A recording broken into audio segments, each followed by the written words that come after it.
Well, welcome everyone. Thanks for showing up. Thank you very much for letting me know that you can see me now. So we'll get started. Yeah, appreciate you guys being here. Yeah, so today hopefully we can walk through the Exodus plan for Acala, and that's actually a new roadmap and also an upgrade to the Acala network protocol, and a lot of new stuff that we are bringing onto the play. But also, of course, there's also a path forward for aUSD that everybody is looking forward to. But before we go into it, the name, so Exodus, and for us, Exodus is actually a story of courage. For those you know the story, right? It's a story of courage. It's a hero's journey of Moses and a bunch of people that he's leading. And it's about breaking new grounds and also having faith in what you believe in. And of course, you also act upon it by working really hard and with determination, despite adversity. And that's where Acala is at. And that's Acala is also determined to actually continue to build for Web3 vision that we've had from the very beginning. And Acala's Exodus plan then is actually breaking old modes and also paving new ways forward. So let's get into it. Let's see. Yeah. So and then as I mentioned, the plan is actually quite a bold and big plan. For those who already read through it. If not, hopefully today's session is comprehensive enough for you to get a feel of where we are heading. It is an overhaul and upgrade of the Acala network protocols, and it is looking relatively long-term and for growth and also for sustainable growth as well. And the new product roadmap specifically will actually help us to build a liquidity layer in Web3 finance, which is what we have been missing the entire time. And then I'll explain a bit more context why this is the direction and where we're going with this. And then a bit of the agenda for today. I will share a bit of the thinking behind the scene, where we're coming from with this plan, and also some insights that we come up with. Then we obviously will first thing to address the aUSD, a path forward for the aUSD product line.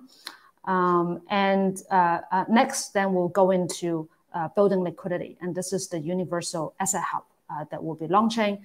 And also to support the growth. And also this is one of the areas that we get a lot of feedback is ACA holders and the growth of Acala needs to be tightly joined together to support each other. And this is also a big reason behind ACA upgrade. And of course, after the plan, I will be going through a bit of execution roadmap. And so people can have a feel of how all of this, vision plan to be rolled out in sequence, and how that actually affects Karura and Acala. So I see someone asking, where is Karura?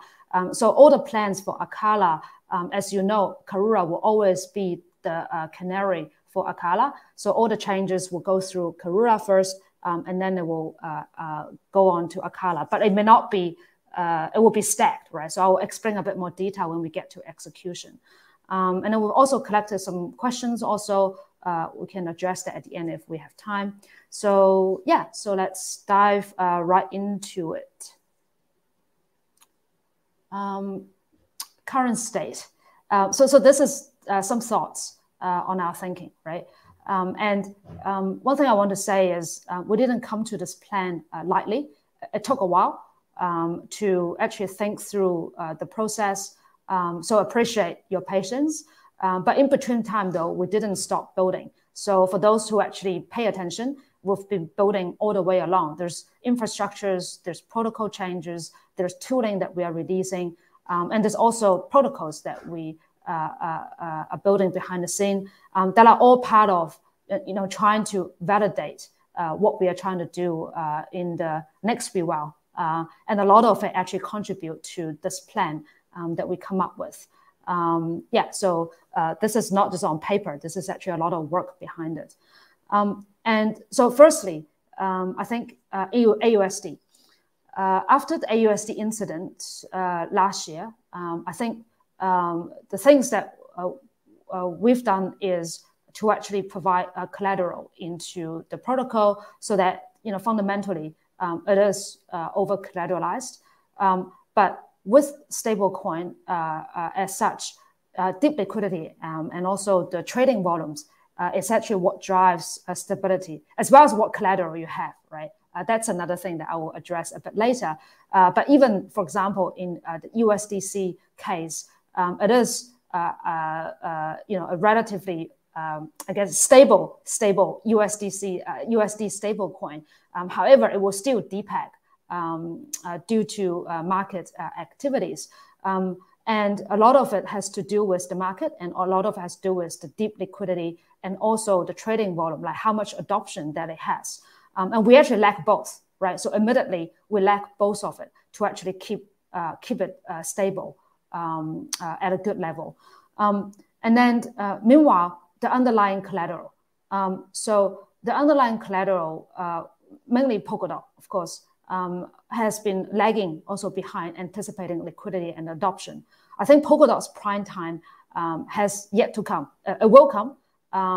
And because Polkadot is actually a fundamental shift of paradigm. If you're looking across, there's L2s, there's various different sharding mechanisms. So Polkadot, in terms of mechanism and technological advancement, is still unmet in the market, in the innovation space. So there's our faith in the Polkadot ecosystem. However, as a builder, you have to kind of adapt to the market and kind of be humble to what happened in the market and the surrounding environment, because there is a timeline for when things are happening, and there's also cyclical events happening in the crypto space as well. So and then in terms of Polkadot, I think we as a builder, we actually need to build to actually help accelerate its adoption. This means not just building at the dApp layer, the protocol layer, but also at the liquidity layer. And this is where we are heading as well. And that's what's missing, right?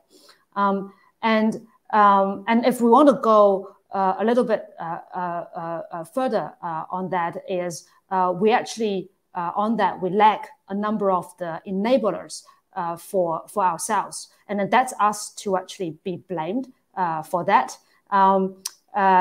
Especially, I think from last year, when we look at some of the protocols on Ethereum, they are actually, in terms of mechanism, they are converging on vertical integration. So that's where we started. So we started to build aUSD as a stablecoin, but also build LSD, L dot, as the collateral base, and also integrated DEX for liquidation and also liquidity.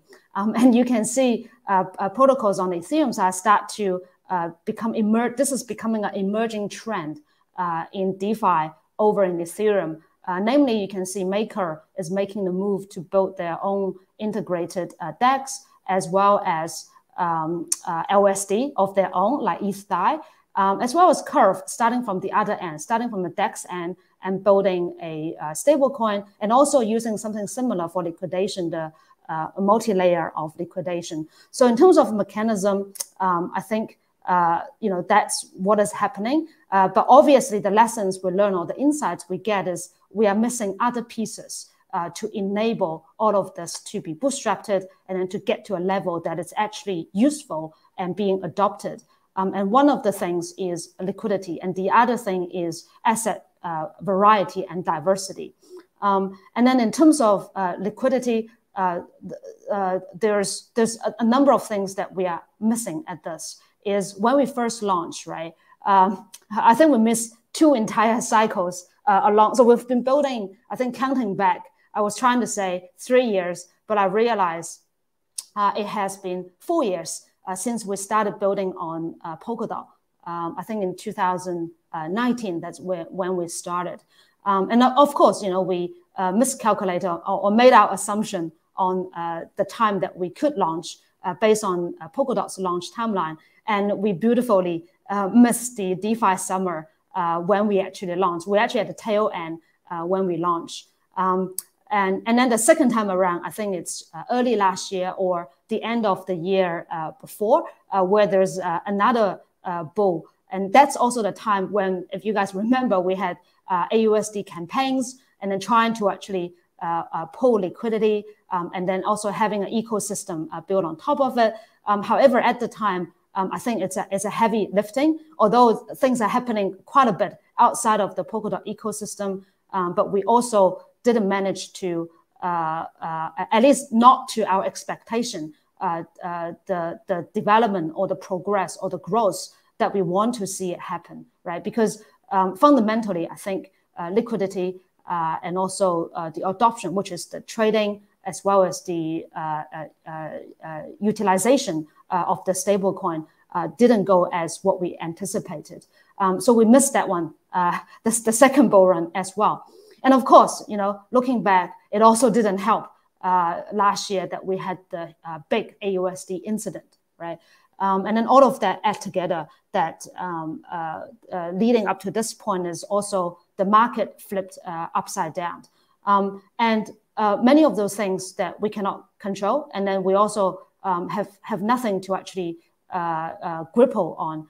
But the lesson that we are learning is looking at that in terms of mechanism, we are there, but also in terms of liquidity, we are not there at all as an individual protocol or as an ecosystem. And that's why this is an area that we want to address and we want to continue to build so that all the protocols on top of it, the actual product on top of it, will have something to lift off, will have something to be able to bootstrap or to actually grow a point. And previously, we only have the protocol, we only have the product, but we don't have the enabler to make it actually happen. So that's one of the very big lessons learned that we had there. And of course, I can go a little bit further on the stablecoin thesis that we thought through. And obviously, we have looked at the stablecoin mechanism progression in the past 4 years, right? Because the white paper and the mechanism was, created 4 years ago and developed, 3.5 years ago. And looking at the stablecoin today, many of the stablecoin that we look up to, for example, Maker and other over-collateralized stablecoin that aim to be decentralized are all converging. They are in order to gain stability and also scalability, they are converging on using USD-like assets as collateral.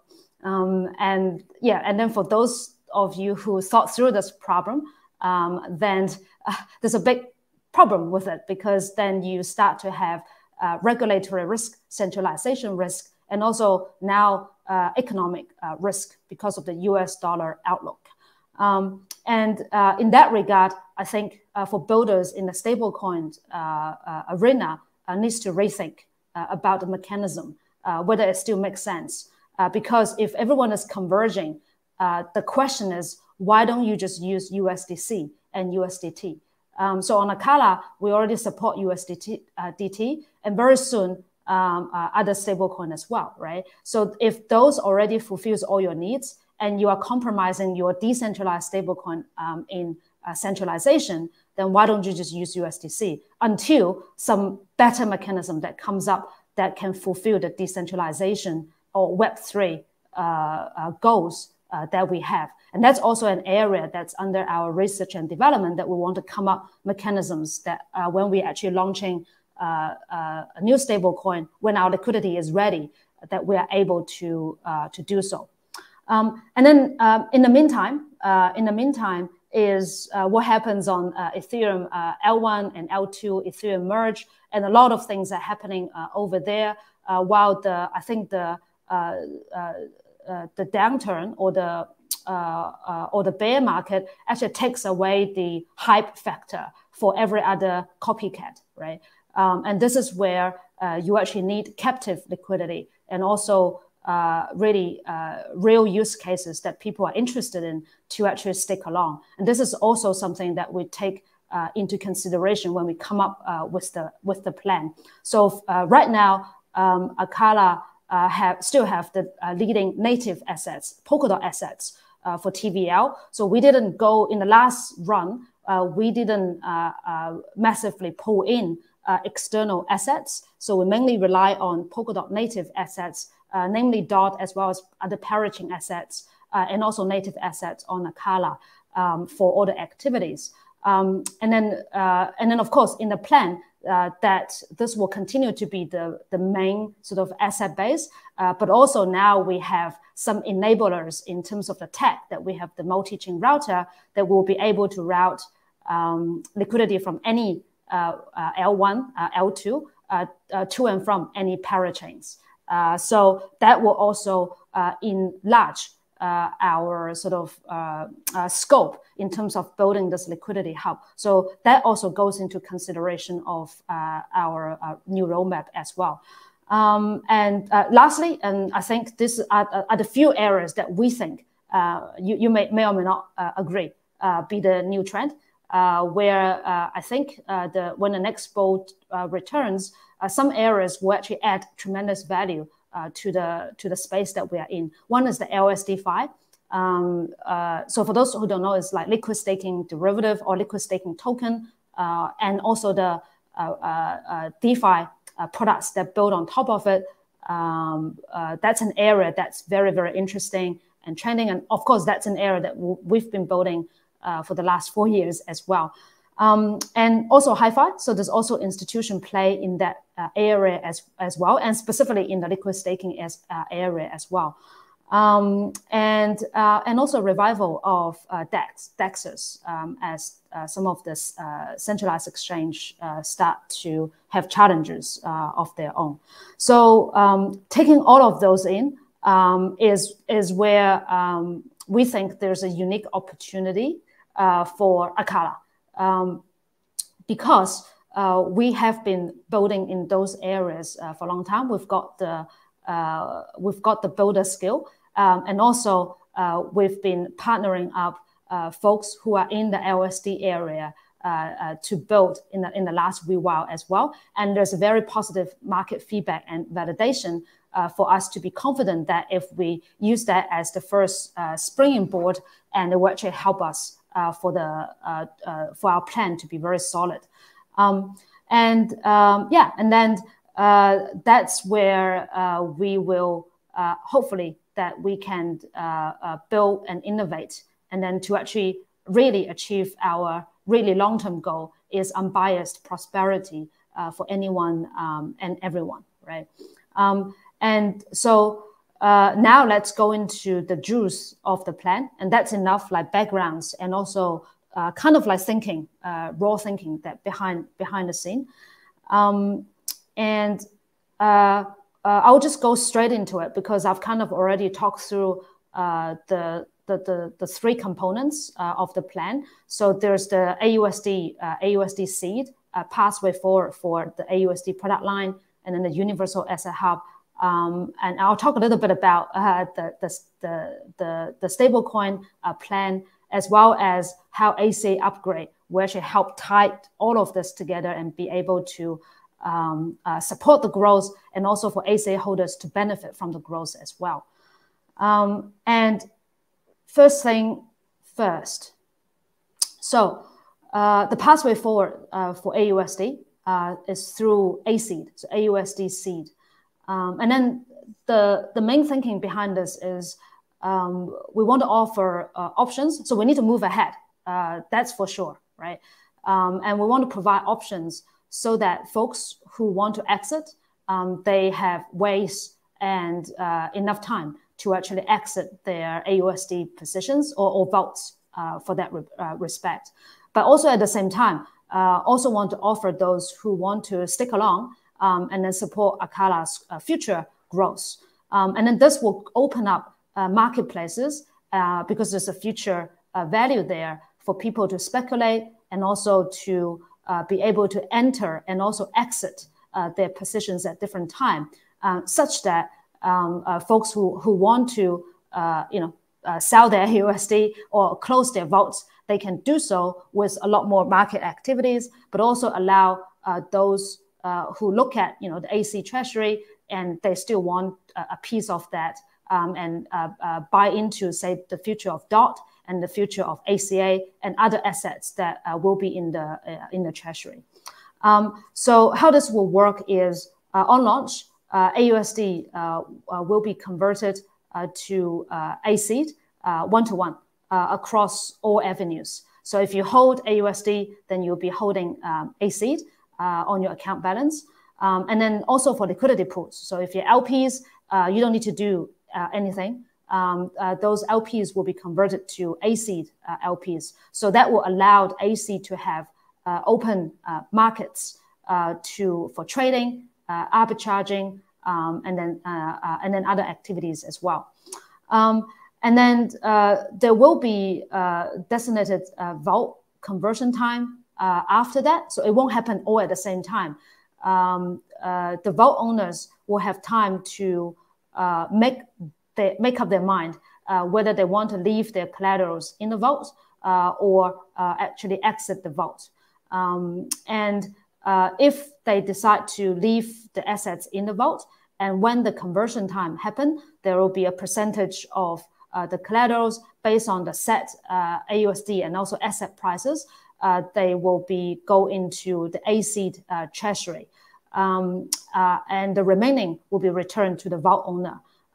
So when I mentioned the execution plan later, you will see, we'll go through approval vote, but at the same time, we'll actually set those prices as well, so that everyone will have a clear expectation or clarity on what will be happen at the time of conversion, so that folks can decide whether they want to leave right now or continue to hold or in between. As well. Yeah. So and then what happens to the AC Treasury, right? So AC supply will always obviously be fixed, because prior to the aUSD conversion to ACED, there will be a bunch of parameter changes to risk parameter changes to aUSD, so that there's no, for example, there will be no more minting of aUSD or AC. So there's a fixed supply. And then the AC holders will share the AC Treasury growth and also can redeem the underlying assets after a certain period of time, and also certain criteria is met. For example, set it to the value greater or equal to $1. But of course, those parameters can be voted in later on by the token holders, right? And then where does the AC Treasury come from? One portion of it obviously will come from the vaults who are left in the aUSD vaults that goes into the Treasury.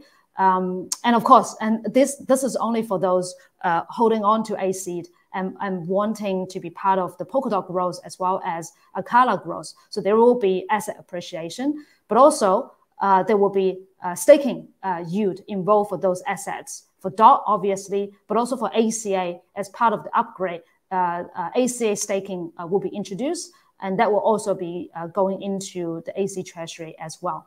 And then the third portion of it is the network revenue would actually be shared in the AC Treasury as well. And then that hopefully will grow the AC Treasury over time. But of course,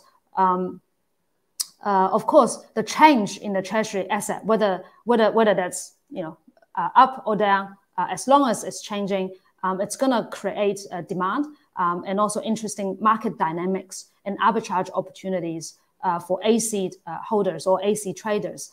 Depends on how they perceive the future values of this Treasury. But all in all, hopefully that will give sufficient opportunity and sufficient time frame for everyone who want to exit, and also for those who still want to support Acala and be part of the growth, right? So so that is the sort of the pathway for aUSD, and of course, for these folks, then it becomes I guess part owner of the AC Treasury, and then if there's new stablecoin will be launching or new product being launching, you can also participate to vote that you want to participate straight from the treasury into the new product, right? So that could also be down the track to be discussed. It's obviously not included in the Exodus plan because that will be when that future product launches, then the community can actually start to discuss what they want to do with their aSeed or aSeed treasury, or they just want to leave it alone and just for redemption by itself, right? So so that is the aSeed, and so I'll answer some of those questions probably at the end, and right. So I've kind of gone through all of that just now for aUSD aSeed product line.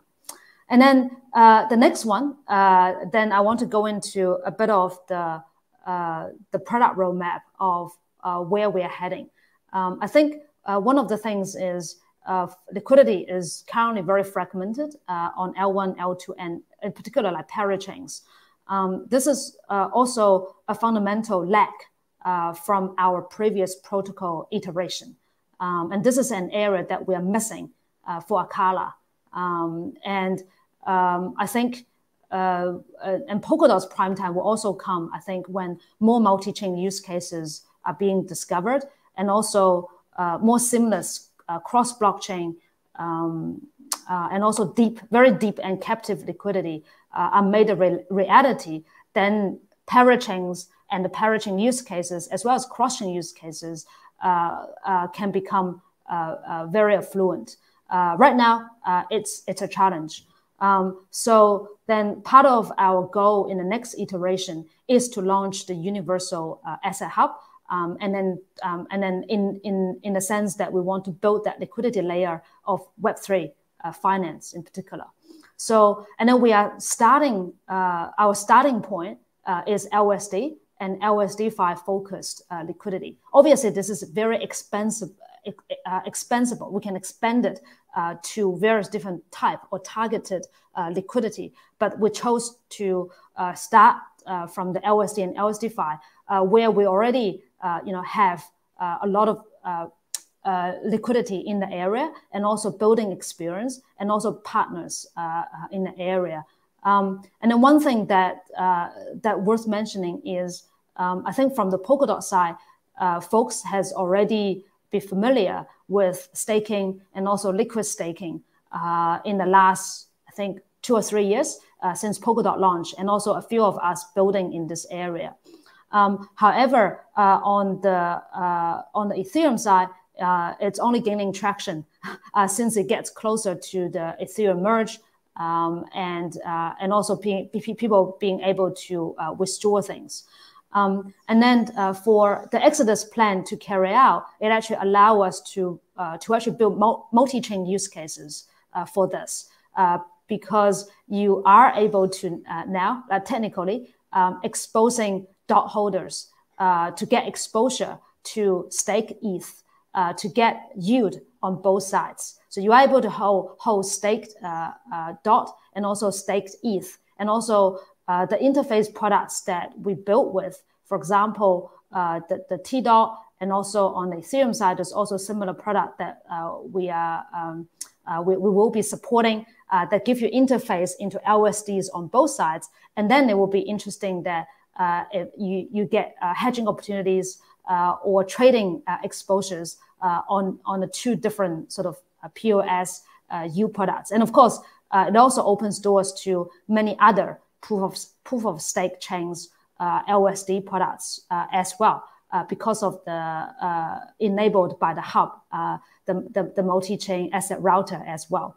So so and then there are various different type of aUSDs that we will be supporting, and obviously we have a native LDOT token from the DOT side, but also at the same time we are hosting aUSD products on top of Acala as well. This is namely, LS dot, T dot, and we also have new partners coming on board, both DeFi side as well as institution side, that we are going to host on the Acala side to increase asset variety, but also liquidity as well.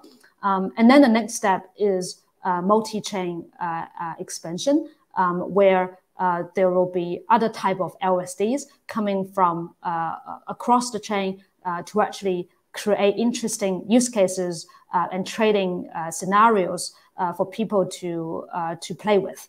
And some of this actually coming from what we've already built with. So in the past that we've already built, say, those of you know, built with T-Dot, built with the LS.dot teams, and then some of it actually coming through from building the last couple of months on and getting to partner up with the Tab East team and also some other partners on the other side. So to line up with the liquidity partners that we can actually build with and create interesting products for real cross-chain use cases.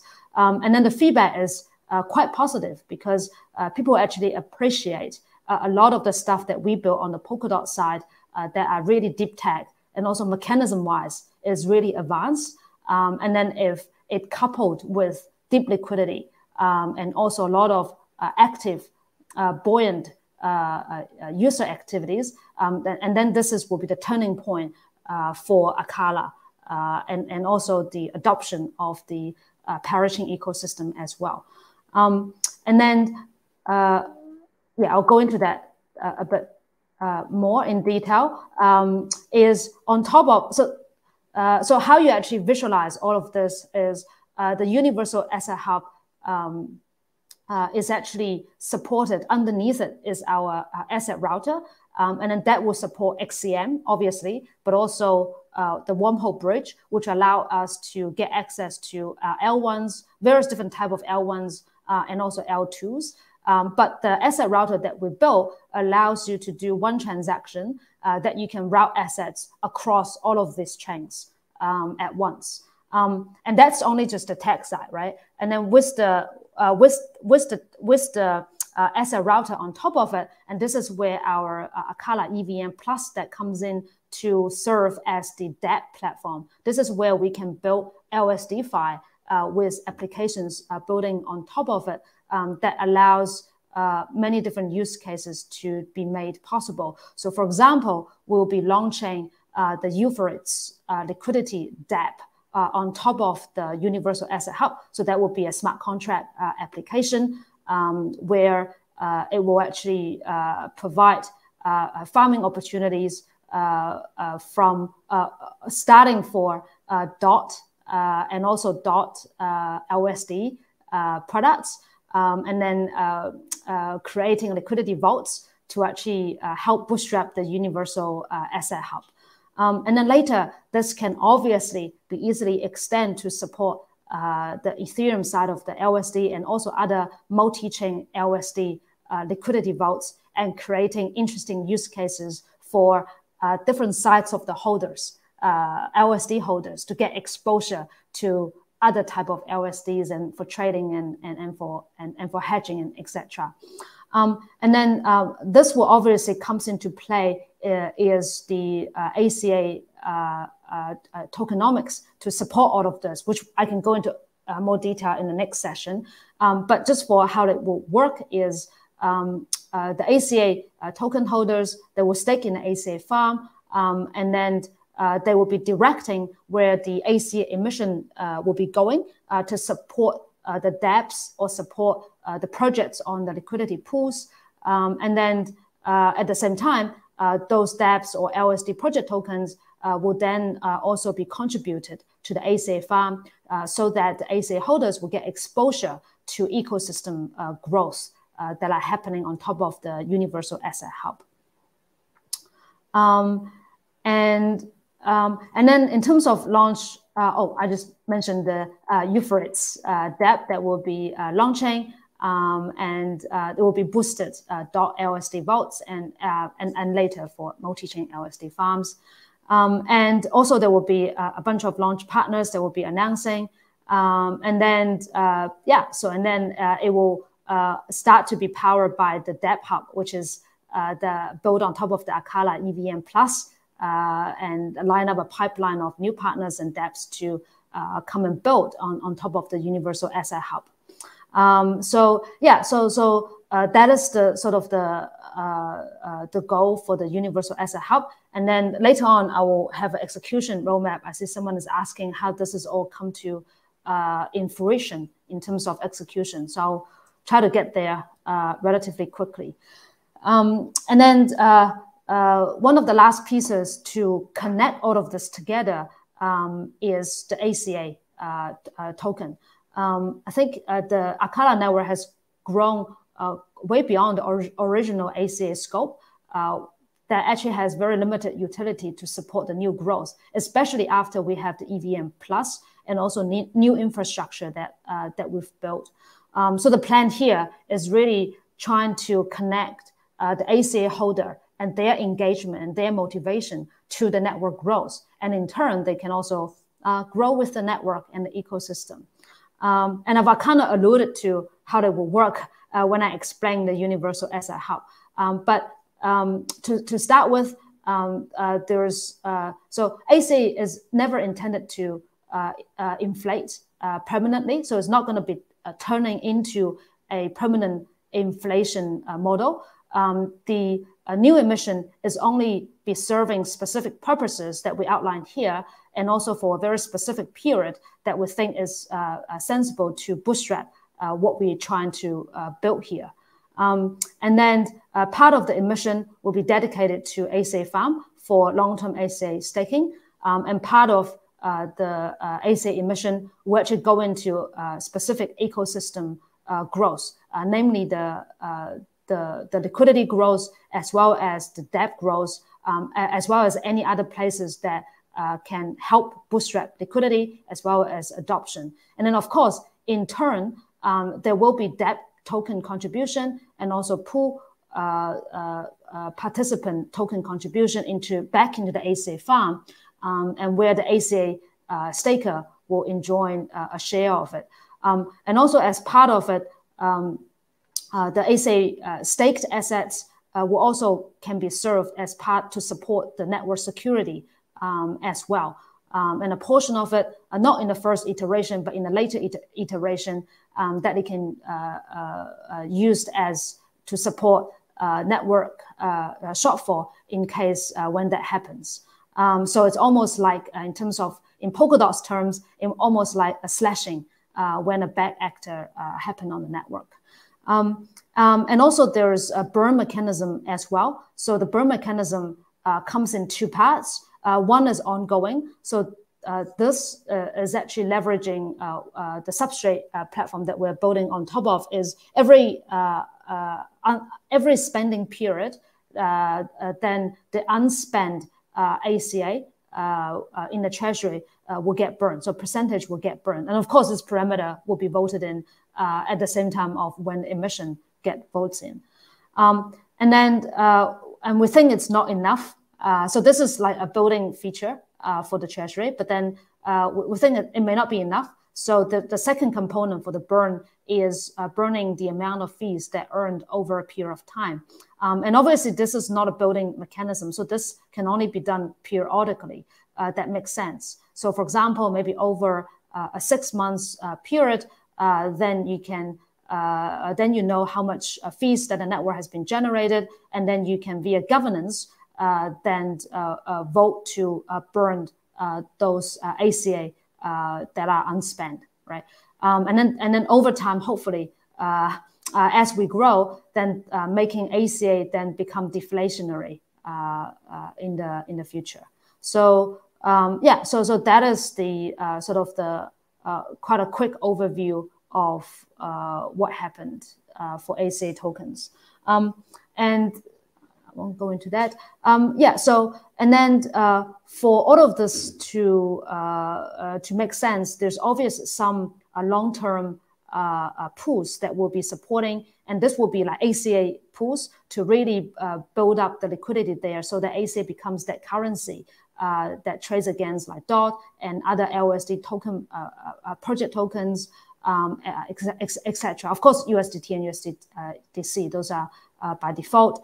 And then obviously the aUSD pools And this will be interesting because there will be LSD to LSD pools, LSD to dot pools, and also to USDT, USDC pools that can be part of that long-term LPs.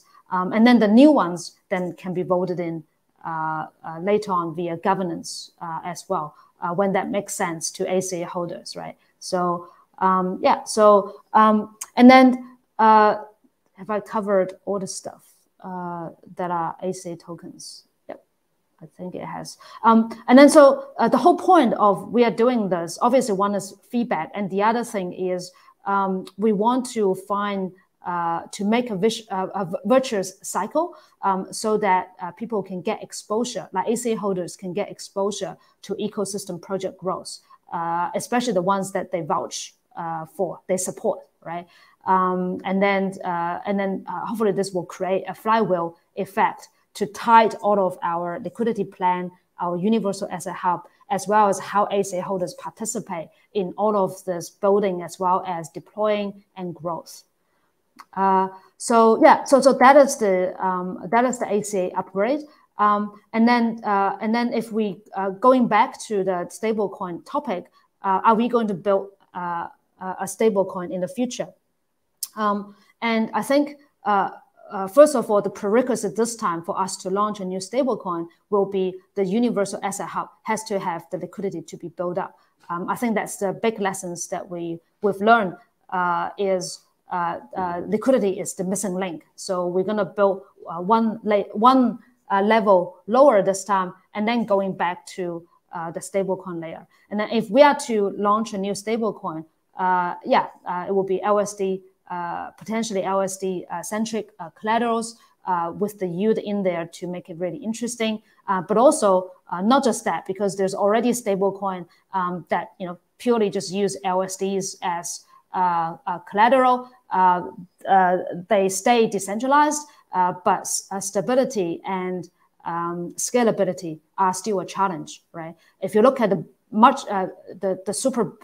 biggest, most scalable stablecoin, they always have a centralized element in it, unfortunately. So I think there will be new and refreshed mechanism that will be needed to be created for the new stablecoin. And whether or not it has to be US dollar pegged is a question mark, because as soon as you peg it, then you tie to US dollar like assets to be collateral. So so that certainly will need to be considered when we actually create that new stablecoin.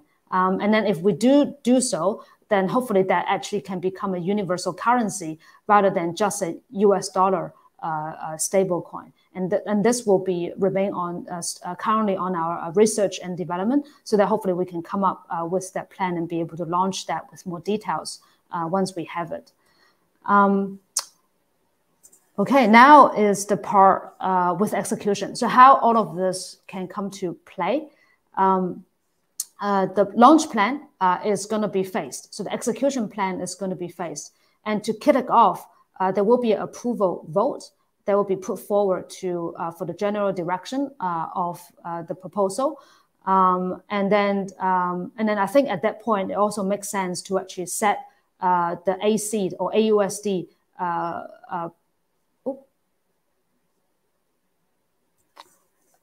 Folks saying can't hear me. So can people still hear? So can someone indicate? So someone told me they can't hear me anymore. Can you guys still hear?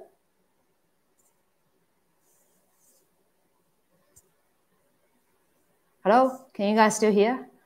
Can someone indicate in the chat?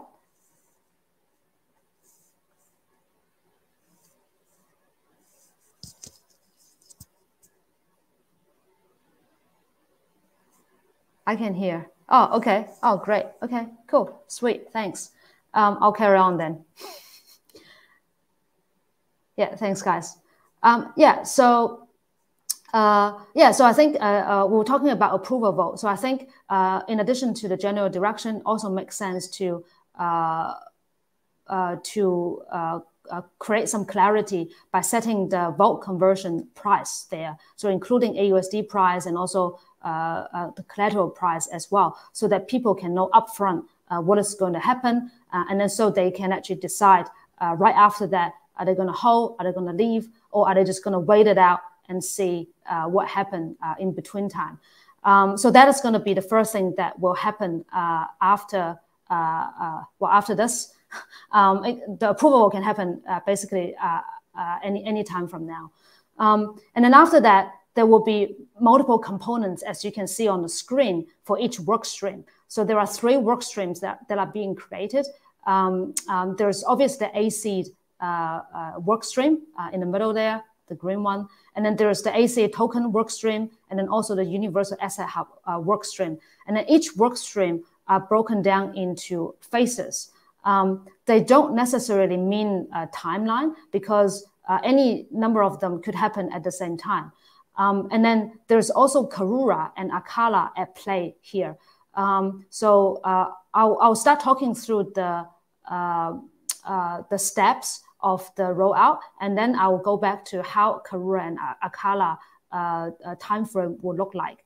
For example, after the approval vote, then we want to address the aUSD issue first and foremost, because that's the one thing that we have to clear out before many other things. So then the 3 phases of the aSeed.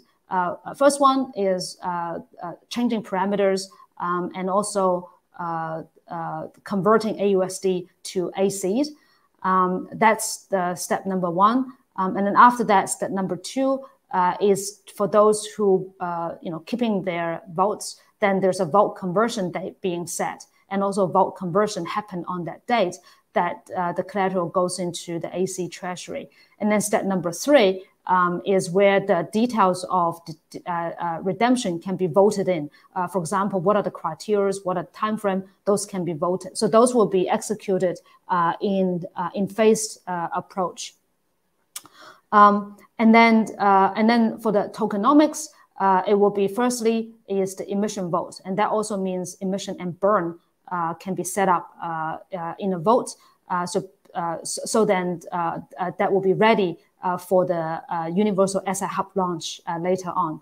And then the second part for the ACA upgrade is starting the staking, and then starting to getting the emission into the staking pallet, and then start staking at a certain time.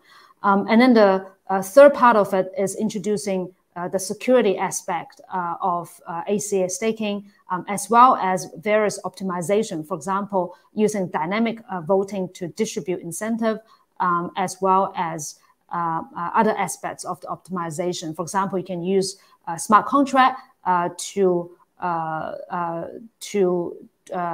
actually distribute the token contribution from projects, which is tied to the governance, so that you can have the entire process that are all automated, more automated on the phase 3. And then for the Universal Asset Hub, the first part is actually launching and onboarding LSDs. And then the second part is launching the Euphrates DApp on top of it. And then the third is going multi-chain. There are a bit more detail in the write-up as well. And also for each one of them, there's usually proposals, on-chain proposals involved to actually initialize them. So that will be in more detail then. And then in terms of launching on Karura and Acala, so any of this stuff, especially like changing tokenomics, changing aSeed, and then also launching Hub, there will be on Karura first. So for example, well, I think it's easier to take an example, right? So let's take the aSeed or aUSD example. So all the protocols are exactly the same on both networks. So when the aSeed, say stage 1 happen, it will happen on Karura first. So for example, the parameters will get set on Karura first, so that the aUSD on the Karura side, minting will be kept, and then various risk parameters will be set to allow the AC conversion to happen. And then the parameter set can then happen on Acala. And then the conversion itself can then happen on Karura, and then afterwards it will happen on Acala. So it will always happen on Karura first, and then on Acala. But Acala won't doesn't need to wait for all the phases to happen on Karura first in order for it to happen, so that we can have a stacked launch between two chains. So hopefully that's clear. If not, I can go into a bit more details. So yeah, yeah. So yep. Okay, cool. Yeah, and then the next thing, I guess. Let's see. Right. So I think then that's basically to the end is like coming back to benefits. I think for ACA holders, it's quite obvious that I think participation is lacking. I mean, motivation for participation is lacking, and also it's not sharing much growth at the moment. So we want to tie that up by introducing ACA staking and also allowing ACA holders to participate, supporting the ecosystem growth, but also be able to share that growth with ACA holders. And then ACA will also gain a number of utility because of this upgrade, as well as liquidity as well, because of the long-term pools that we are setting up, and then to make it more market resilient. So that's for ACA holders. And then for aUSD participants, that's a way forward. And we have to move forward to create opportunities for folks to either exit or to actually continue to hold. But even you hold, I think hopefully this plan will actually create new dynamics and then also new growth exposure for people who want to continue to hold. So that's the benefit for those guys. And then for the growth for the entire network, then hopefully this plan tied together a number of the elements that still going towards what we have faced in our Web3 vision, that we want to achieve the unbiased prosperity for anyone, anywhere. And then at the same time, very practically, short-term, medium-term, and long-term can create that viral growth strategy with the flywheel effect that we create through the Universal Asset Hub, as well as the ACA upgrade. And then at the same time, hopefully, it will actually boost synergy with partners and also projects coming along. And then very importantly, we become truly multi-chain once we fully launch the Exodus plan. So yeah, so that's the Acala Exodus is going for what we believe in with determination, despite adversity. And appreciate you guys tagging along and still supporting us, and appreciate the patience. And then there's also some questions that I think I want to address. Give me a sec.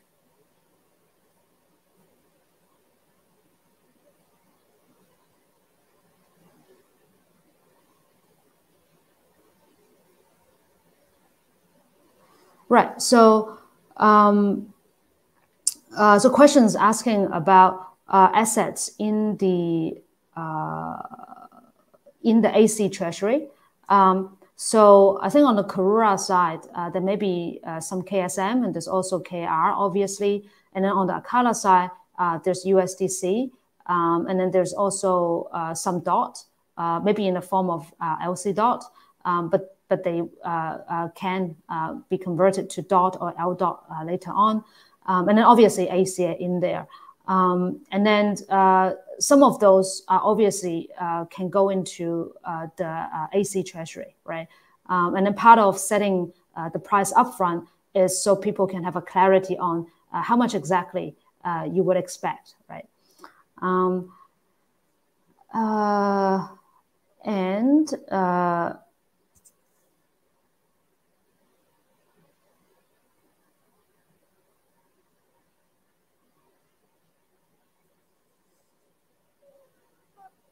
Right.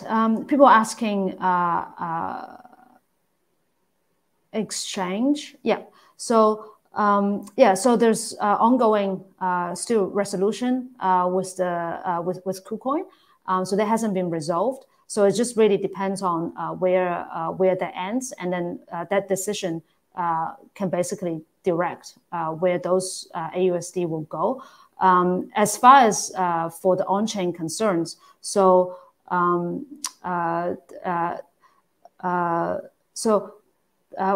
I say direct where it goes, it actually means so right now for anything that's on chain, we are not determining when KuCoin can open withdraw or not. That's all exchange decision making for a chain that basically any centralized or decentralized exchange. If you want to trade on the Acala chain, you can do so because there's no way that any of us can stop that from happening. However, for the particular aUSD in the KuCoin that is still being under sort of resolution. And then for the aSeed plan, this is only covering the on-chain portion. So whatever is on the blockchain, the aUSD will be one-to-one converted to aSeed. And it will not be biased or prejudiced against the aUSD, whether it's in KuCoin or not. As long as this is on chain, then it will all be one-to-one converted to aSeed. And then once it's converted, then you certainly have a redemption be enabled in the future for the aSeed treasury.